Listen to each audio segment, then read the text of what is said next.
Hey, what's going on, guys? It's Ramey Outdoors, and today we're going to be going through my fishing kayak that I've recently finished completely building out. This is the Bonafide SS127, and I'm pretty sure at this point I have fully built everything out to where I will be able to do tournaments in the coming years, and hopefully I'll be able to actually show that to you guys, reaching my goals, you know, my shortcomings, the great things that I do, the bad things I do, and pretty much documenting it all the way through and showcasing every single bit of it to you guys. So I'm going to go ahead and go through and do a little pan sweep, show you guys everything that I've done, as well as everything that I might have a plan for in the future, and kind of also showcasing you why I did certain things certain ways, and I guess in a way also giving you guys some good ideas. Let's go ahead and jump right into it, and remember to go ahead and like and subscribe. All right, so something that I'm actually going to go ahead and do is I'm going to go ahead and pick you guys up.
So one of the first things I am going to showcase is the bow-mounted trolling motor, and that is going to be the Aquos Haswing. So I'm actually really sorry if I'm saying that wrong, but that's how I think that it's supposed to be said.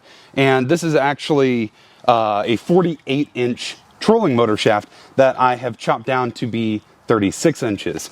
If the warranty department is watching this, I had it professionally done, but for anyone else, I did it myself. It's a very, very simple process, and it was very, very easy. Pretty much any trolling motor is going to be a very simple process, and all it is essentially taking this head off, chopping it down to length, creating a new hole, and just stuffing some cables. That's really all it is. But I'm going to go ahead and showcase how this actually works. You've got your pedal release right here. I'm going to guide it down because we're not in water. It'll come down here, and then it's got this remote control right here to where I can turn it completely around, and I can actually turn it on from here, and then I just adjust the speed right there. I know you guys can't see the blade right there, but trust me, it is on. So, and then the only thing that is remaining to do is hitting this release and then lifting it back up. Eventually, I am going to see about having some kind of system to where I can hit this release and pull it back up from my seat. But as of right now, I don't really have any kind of ideas. So if you guys have ideas for that, please let me know down in the comments, because that is something I would love to implement. Right, so pretty much the next area that I'm going to talk about is what I like to kind of call the cockpit type area, and that's going to be where I'm going to have most, if not all, of my electronics. I'm actually going to have to deploy this, which if I'm out on the water, it is going to be deployed anyway, so I'll be able to showcase this to you. But the first thing is going to be this little hatch area, and pretty much what I've got in here is my stringer, where I'm going to be using for like catfish, striper, stuff like that. I'm going to have my chest-mounted GoPro for transport. I'm going to have my Berkley fish scale. If you're looking for any kind of budget scale, this is a really great option. Not a sponsor. I've just used it for a long time, and it's never had any issues with me. But I'm also going to have one of these Nakua battery packs from Yak Attack, and that is going to run and control all of my lights. So I've got my port and starboard lights, as well as my cabin lights that are completely controlled by that battery pack. And I believe that is a 10 amp hour battery pack, and it runs those lights absolutely perfectly. And that is going to be controlled by these two switches. I do have a third switch that is actually not currently being used.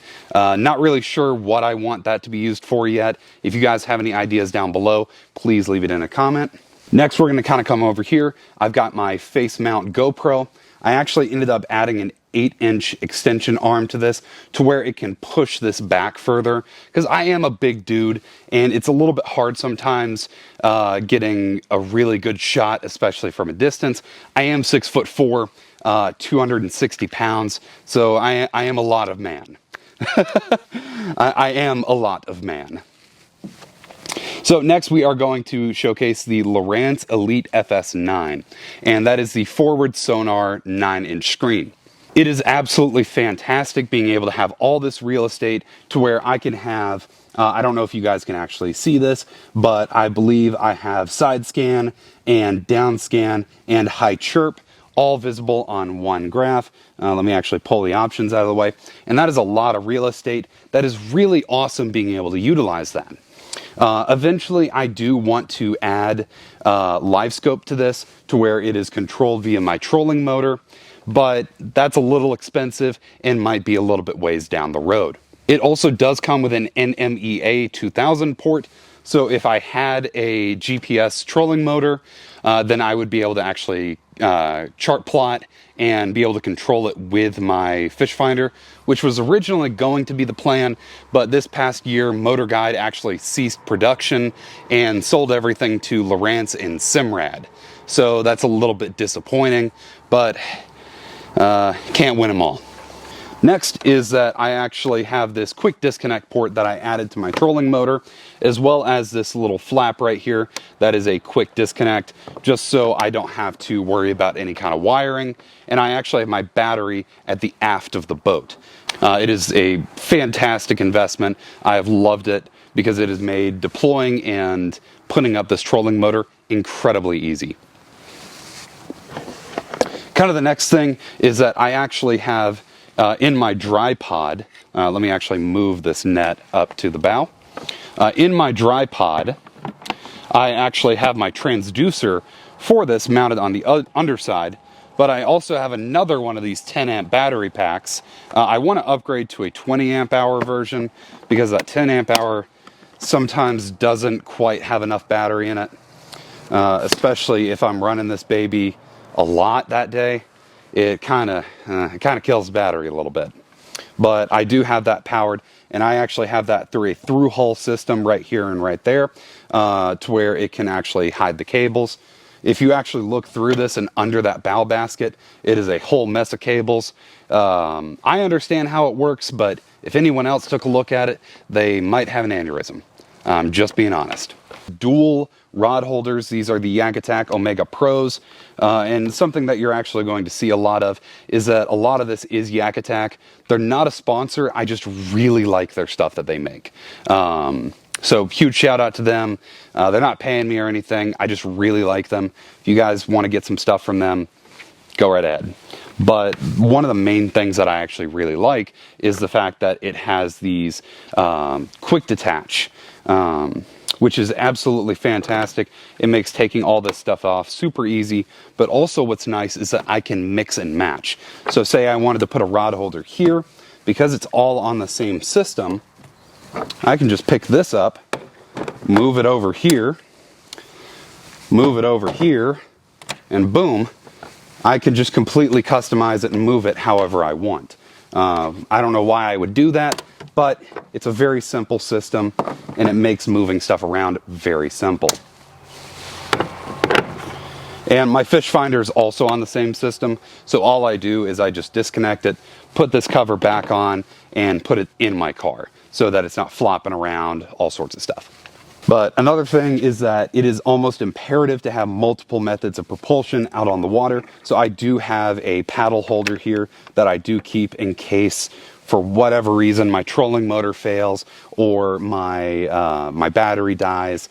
Just essentially for whatever reason something does go wrong, I do have that option right there. I actually do have a little cup holder right there. that I do use. It is from Yak Attack. It's a little track mounted cup holder. It has been absolutely fantastic. But that is pretty much everything for the little cockpit area right here. So we're actually going to move to the seat and the side stage and also the rear area so that you guys can get a good look at that. The stuff that I'm going to talk about is mostly going to be in the seated area, and this is going to be off to the left and right or underneath the seat. I've actually got a pair of retractable line snips always just right here. It's always fantastic to have.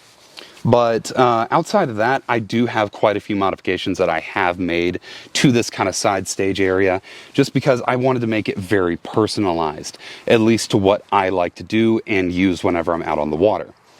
So for the most part, I'm always going to have the seat into the high mode. You do have a high and low mode whenever you're fishing with these bona fide kayaks. That is something that I do really like, being a tall guy. So big win on their part for doing that. But I did ultimately add a cushioned seat because I do have a lot of back problems being so tall. So this helps eliminate a lot of that. It is actually buckled right there, so I actually travel with it just completely on like that.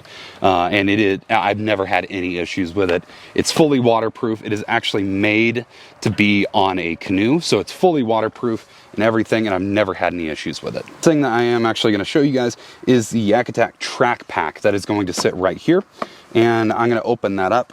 And the only things that I really keep in here are going to be some flukes, some Senkos, some pliers, a filleting knife, a wacky rig tool, some leader line,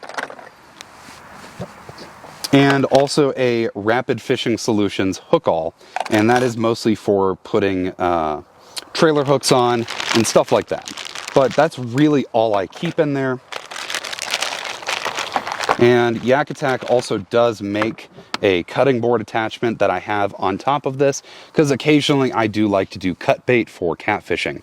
So I don't do a whole lot with it, but whenever I do use it, I said do, it's very nice to have.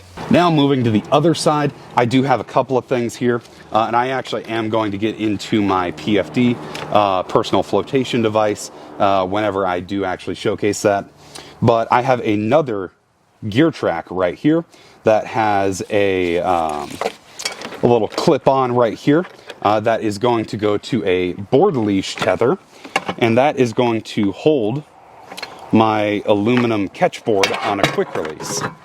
So this is my aluminum catch board. It is a black catch board from Fishing Online. It is what is required for a lot of tournaments, so I have that right there on a quick release tether, because fun fact, the aluminum ones actually do not float. Tell me how I found that out. Track loop right here to where if I have a stringer or a rope or anything like that, I can easily tie off. But it's been very, very useful being there. I think I've used it probably about 10 or 12 times just in the past, I don't know, 5 or 6 months. So it's been very useful whenever it is there. So if you guys don't have one, I'd highly recommend getting one. It's just really nice to have. All right, so this is my PFD. It is an Onyx M16 belt pack. It is a low profile one. Whoops. It is a low profile one that actually goes around and it just belts to you. I'm not gonna rip it because it is CO2 powered, but it's not an automatic one, which is really nice.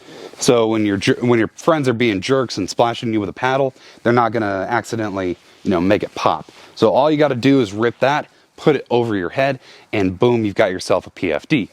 But to be Coast Guard compliant, I also do have a whistle. I'm not gonna blow it because I don't wanna hurt you guys' ears, or at least people who are wearing headphones, but it is a Coast Guard approved whistle, just right there on my PFD. So whenever I'm wearing it, I have it at my disposal. Are going to come here to the back of the kayak, and this is going to mostly showcase what I have in the aft portion, as well as kind of any other accessories that I've added to it. But for the most part, this is going to be the final few pieces on the kayak. One of the first major things that I'm actually going to talk about is the Yak Attack Black Pack and the Yak Attack Short Stack. So down here is going to be the Black Pack, and then you've got that Short Stack attachment that's going to go right on top. So I am actually going to be using the gimbal for a major portion of this, just because it is a little bit hard out here getting a good shot. So the first part that I am going to talk about is this Guardian Angel device that is needed to be Coast Guard compliant, and that is going to have my SOS light right there, and it is also going to have my solid white lights. It is still daytime, so it is a little bit hard to see, but believe me, it is Coast Guard compliant. And it is just completely magnetized, so whenever I'm driving back, I just pop it right here into the short stack. So, talking about the short stack, pretty much everything that I keep in here is going to be my extra pair of sunglasses, also my trolling motor remote, and any kind of soft plastics that I might need out on the water, and anything that I might be filming with while I'm there. So it's a very, very simple little area that is pretty mono-purpose, but it does definitely serve a purpose. The next thing is that this is, I forget exactly what this is, what it's called on Yak Attack's website, but it does mount onto the front of the Yak Attack Black Pack, but it also mounts into the short stack and the track pack. So I forget exactly what it is, but if I'm using something quite a lot or switching out a lot, I am going to put it down in there just so I don't have to flip up and fumble through stuff. Next, I do have 3 rod holders on each side, so I do have up to 6 rod holders. And depending on where I'm fishing, I might have all 6, I might have 7, I might have 3. It just kind of depends on what I'm doing for that day. So next, we are actually going to open up the main part of the Black Pack, and it is mostly waterproof. I think it's water resistant, and I want to say that it will keep out rain, because I have been rained on and I've never had any issues with it, but it will hold 1, 2, 3, 4, 5 3,700 size tackle boxes. I think you could probably fit a 6th, but I don't have any need for a 6th. I actually do have a clamp anchor in there. So we're actually going to just be running 5, because it is a little bit easier to slide stuff in and out. So pretty much that's going to be my swim baits. Then we're going to have all of my jigs. If it is a jig, it goes in there. Then we are going to have all of my terminal tackle, any kind of repair stuff, anything that I might need that might not necessarily be a lure but is terminal. Next, we have all of my crankbaits, jerkbaits, and lipless, rattle traps, stuff like that. And then if we have a topwater, it is going to go in there. And for the most part, all of these are going to be, this is a year-round, everything is in there. I'm not going to take stuff out and create different loadouts unless I'm fishing a tournament. But for the most part, I'm going to have exactly what I need whenever I'm out on the water. So that is going to mostly be, that's mostly just going to stay as is. If I have something that I like a little bit more at the time, I will change it out. But that is pretty much everything with the Yak Attack Black Pack. We are going to talk about my battery situation. So one of the first major things that I did is that I actually added this little quick disconnect. I struggle sometimes doing this one-handed, but that does come right apart.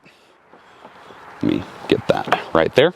And so that comes right apart. So this battery is just completely free to lift out. And that is a 100 amp hour mini battery. It is exactly about 18 to 19 pounds, and it is very, very reliable. It does have a voltmeter battery box right there, so you can always read the voltage. It has a little circuit breaker right there, and it also has some 12 volt USB ports. This is from Lifetime. They do actually sponsor the channel, so if you guys want to, you can click the link down below, and that is going to give me some commission, and it's going to give you guys a discount.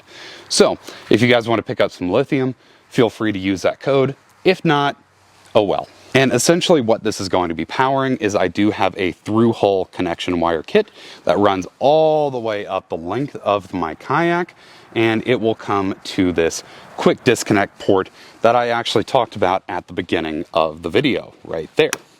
So that's going to power my trolling motor. And to kind of talk about one of the last few things is going to be my net.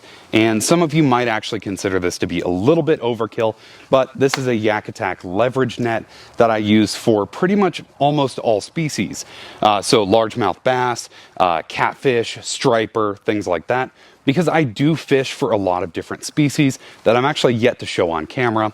But having the ability to catch all these different species using one net that I really love a lot has been a great value for me. Now, I know a lot of you that might be fishing for bass or panfish might say, oh my God, that net is absolutely overkill. It's my kayak. I know some of it might be a little bit gratuitous, but at the end of the day, when it folds up just like that, and I have it right around the bow of my kayak, it makes for an amazing net. And this is actually probably my third favorite thing on this kayak, behind the trolling motor and the fish finder. All right, guys, so I really hope that you enjoyed that. I know that this might be, depending on how long it is, a little bit of a different video from what you might guys usually see on my channel, but I honestly do hope that you enjoyed it, and you at least got some ideas for it, and maybe you give me some ideas, because I'm always open to suggestions and different things that I'm able to do with this kayak. And as per usual, have fun catching fish, people. Peace.